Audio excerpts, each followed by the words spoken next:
white ဖြူရောင်မဟုတ်ဘူးလားအရောင်နဲ့နောက်ဒီရောင်လေးကြည့်ပြောဒီစားလေးကြည့်ပြောနှစ်ရောင်ဆက်တာကြာကြည့်နော်ဖြူနဲ့ပြအပြားတစ်စင်းပဲရှိရင်တို့ပတ်နေလို့ကျိုးပတ်ကြည့်နေလို့ဒါတော့ဒါဆိုရင်ဖြူနဲ့ပြမှာဖြူများတော့ဖြူပြလို့ကောက်မလားပြဖြူလို့ကောက်ဖြူပြကောက်မယ်မဟုတ်ဘူးလားအဲအင်္ဂလိပ်ကိုကုတ်မှာဆိုဖြူပြဆိုတော့ W-L W က white A က blue အဲဆိုရင်ဖြူပြဒီအောင်သူနဲ့ဆက်ရင်ပဲကြည့်လိုက်ဒီအောင်အေး तू ကအပြာများတာမဟုတ်ဘူးလားပြာများပြီ तू ကတစ်စင်းပဲပါတာမဟုတ်ဘူးလားအဲဆို तू ကြတော့ပြဖြူအမဲများတယ်ဟွာနေတယ် black yellow ဒီ dash ဟုတ်ပြီနော်ခုနကတော့ပြောတယ်ဒီစမ်းကအနက်တို့ black yellow brown လို့သုံးတယ်မဟုတ်ဘူးလား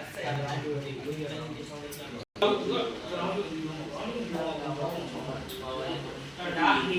စိတ်လေးအဲ့လိုကျိုးတော့လဲဆိုတော့ main လို့ကျိုးတော့ main ကအဲ့လိုကျိုးတုတ်ကြည့်တော့ကောင်တွေကပြန်ထွက်မဲ့ကျိုးတော့ main တော့အကြည့်သုံးရပြန်ပြီး